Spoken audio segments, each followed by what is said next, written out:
on mile 5 or 6, I don't know. Got about a half mile to go still. It's just now shooting light. Beginning of October, end of September. Muzzleloader deer tag. Backcountry for 4 or 5 days. There's bucks. Bucks.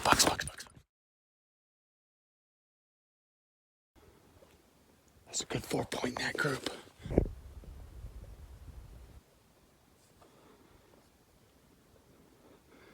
See that 4-point?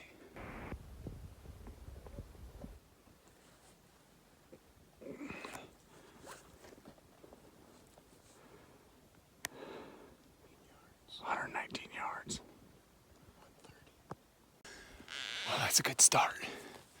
That buck is a potential shooter. I mean, he's a good buck. Right now, we're so beat. Right now, we just want to get to drop our packs and start hunting. But to see a buck like that, as soon as we roll in, that's pretty good. So we're hoping, fingers crossed, that we find water. If there's no water in here, this trip may be cut short. We're gonna be hunting hard and giving you all the goods. So remember, this is real hunting. Wow. It definitely slows down the progress. Just rolled in.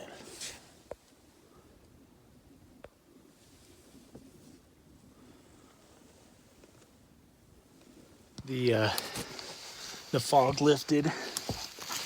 Ow. See Rob blast up a couple small bucks. They were fighting. I tried to get video, but didn't get video. So our priority is kind of, when you're this far backcountry, you want to prioritize what's most important. And for us, it's water and then camp. We wanted to glass first and obviously get morning hunt in, but now we got our water situation figured out. We found a little seep right here, and you can see the water's flowing. Well, there's cattle in here, and this is the highest point that the water flows out, but it's not flowing out a bunch. So we actually dug this deeper, got it flowing out to where it's steadily moving, and the next time we come over here, this should be crystal clear, and then we'll have a good place to fill up our water. Life is good. Shetty and I were coos hunting. I don't even know when that was. Last year, and it was the driest year ever, and we were banking on springs, and they were all dry, and we ended up, I mean, it was a miracle that we found water, but we were 9 miles in the Arizona desert. So water is the most precious thing on earth that we take for granted the most. I mean, we poop in it, for crying out loud, but it's so special. Got Rob's bivvy all set up. There's mine, canvas cutter. I can tell you this, I am extremely excited to sleep in that tonight. All right, well, the game plan is we're gonna get on a vantage point, get a pie and glass. That's our game plan. Hopefully we find something good. We found a few bucks today, and so it's off to a good start, considering that we're just beat down from that hike in. We had way too much weight. Whoops. We just came up on somebody's camp. No wonder there's no deer right here. So we are in pursuit of a good buck. Right now, we're working in to hopefully get within range. He's got a cool little look to him. He's got a hook cheater. We haven't really seen a ton of deer, but this is actually the second good buck that we've seen, like really good buck. And this one looks like he's pretty relaxed. So we're gonna work this trail around over. Hopefully get set up on him and not get busted by the wind. Alright. Oh, just pulling the creek. 2 really good bucks. One's in velvet. My hook cheater bug I found ended up disappearing on us. But hopefully Rob can get one of these bugs on the ground. And we'll go after the buck that I glassed up this morning. But these are great bugs.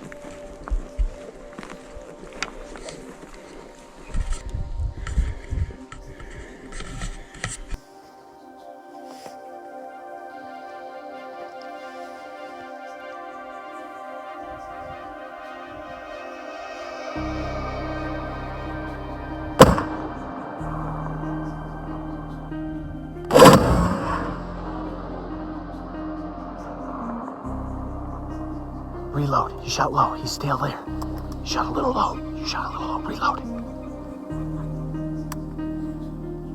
He didn't even flinch. He's still there.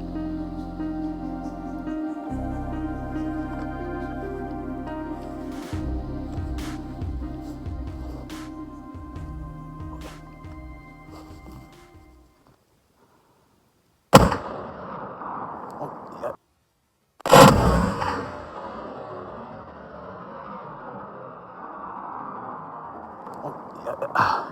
He got up. I don't know where you hit him. If you hit him, reload.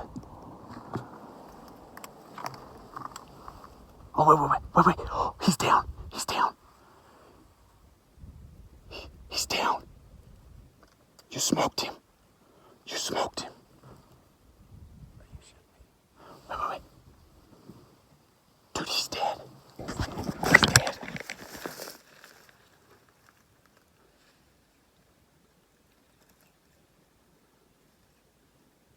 Are you sure?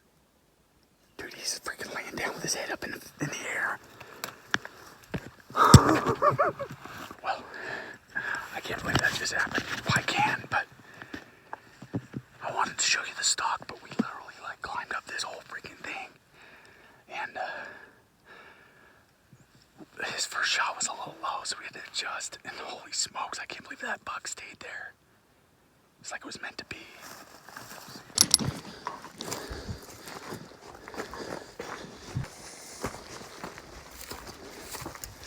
There he is, dude.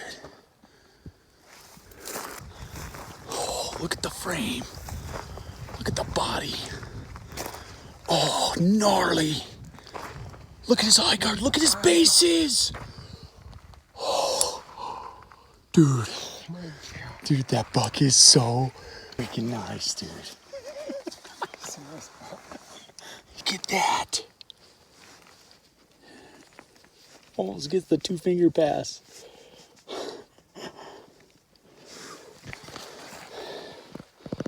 Wow, dude, that is so cool.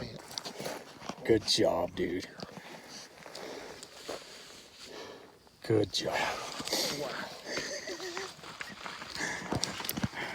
Velvet buck, dude. Look at that velvet buck. I don't know how good the shot is.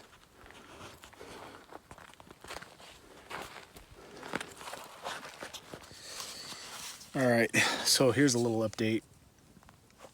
It has turned out to be quite the adventure. So to fill you in, you obviously know about Rob shooting his buck.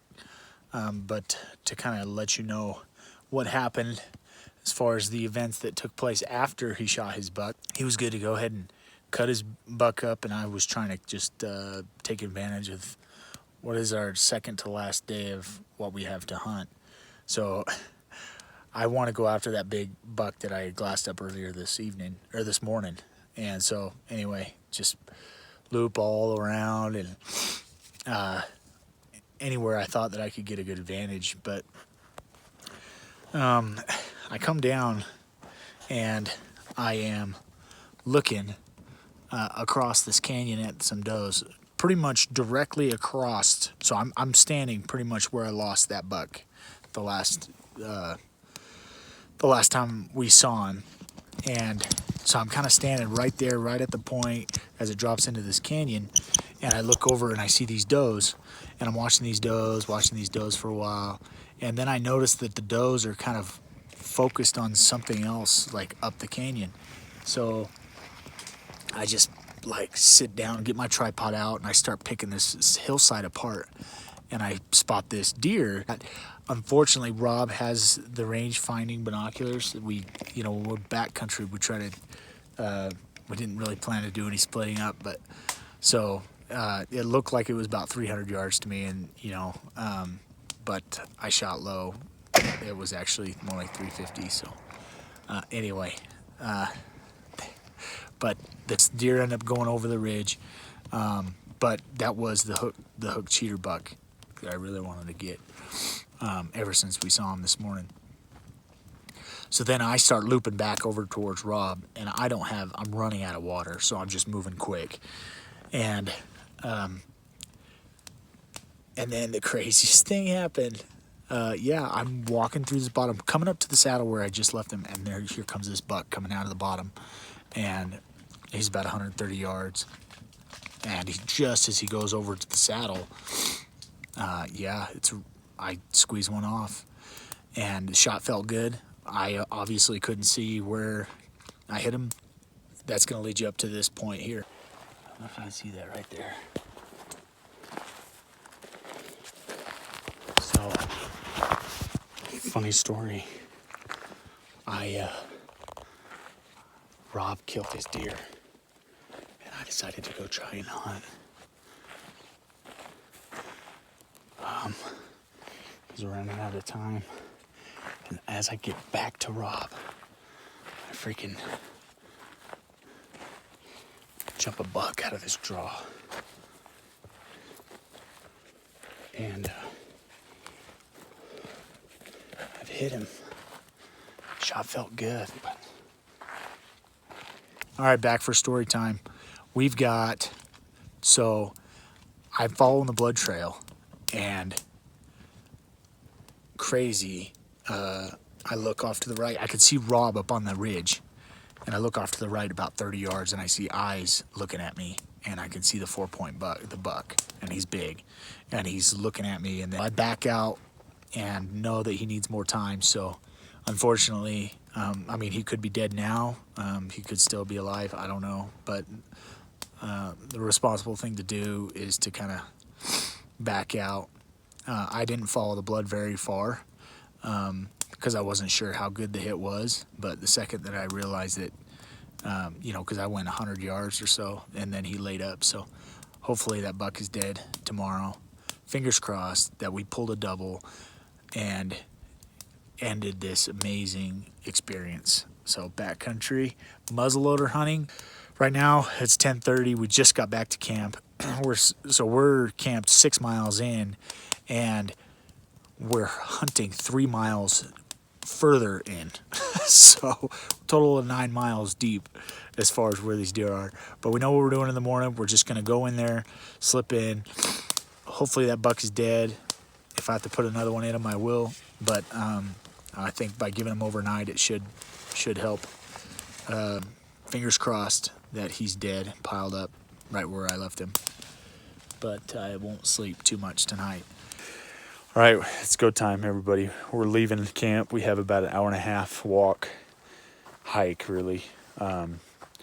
Only had a few leg cramps last night. Did you get any leg cramps? My toes. Toes. Yeah, it was pretty bad. But anyway, we're ready to roll. We're going to head out, and hopefully we have a buck on the ground, and we'll have meat in the packs.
It's a beautiful morning.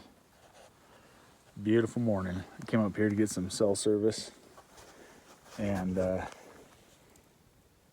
down at Rob there. I see my buck laying there. Great buck. Couldn't be happier. I don't know if I've seen another buck that's gonna score as good as that buck is, but I don't even care at this point. I mean, this. How do you beat this? Like this is amazing. Like this is. Right now we're 9 miles deep from any road, and you know, literally just in country that, you know, not really, not a lot of people get to see. And so really taking a moment right now to just enjoy such a surreal moment. This is pretty sweet. This is pretty sweet. 4 bullets. Well, I got a lot of work to do. Packing up, cutting up this deer, and it's gonna be a heavy load out. So we'll be busy, but we'll definitely keep you posted. We got, this is the entrance hole in the guts, okay? So obviously I could just show you like, oh yeah, I shot this buck, oh, and not really explain anything, but like you guys need to understand, like, especially if you're gonna hunt, you gotta be prepared for the worst, what to do in bad situations. This was a bad situation. The shot felt good, but I must have pulled it left when he was going over the ridge, and I hit him far back in the guts. So trailed him a little ways, about 100 yards, and then came up on him, and he was laying under the tree, looking at me at 30 yards. Initial response is to back out and give him a couple hours, give him an hour, whatever it is. But like this buck was overnight for, I mean, all night long and into the morning. And then we found him laying up in a totally different spot. But if you go in and push these deer, luckily we left him overnight. And unfortunately, the buck was hurt up. You know, he was hurting pretty bad, but he was, we left him overnight and he was kind of just too stiff to move. But you know, if you move in on a gut shot animal, you give him 3, 4, sometimes you think that that's plenty. But you know, gut shot animals 100% of the time are going to die. How long it's going to take them to die is what is the unknown. Like nobody knows how long it's going to take. So giving him overnight is a good safe bet, but at the same time, like, he was still alive. He could have easily got up and took off, and then we would have lost this deer. So all different sorts of scenarios that play out. Like, we came in early because if he did die, we wanted to make sure the meat wasn't going to spoil if the sun was beating on him. So I for sure would give him overnight if they're gut shot. I wasn't sure if he was gut shot. I was hoping it was liver, but it was definitely gut. And once he was laid up, I just knew that it's better safe than sorry. It's going to be cool enough. And we came back and had to finish him off. So fortunately, we got it done. Unfortunate that the deer did suffer a little bit, but that's the way it goes hunting it. And if you don't like that, like if this, you know, if you, oh, you know, you should practice with your gun. It's like, dude, like, seriously, go away. Like, no, you're an idiot. If, you know, that's just the way it goes. Like, hunting is hunting. Get out, work hard, do your best, and you practice to give the animal the benefit of the doubt and you know, do your job. But I'm glad that we were able to recover this deer and none of the meat was spoiled. So we got full packs. We're loaded up. We're heading back to our camp, and we're gonna eat some lunch, and then we're heading out of here. So anyway, if you are new to the channel, click subscribe. And if you did like this video, click that like button. And if you are going hunting throughout the fall or anytime soon, make sure to keep it real.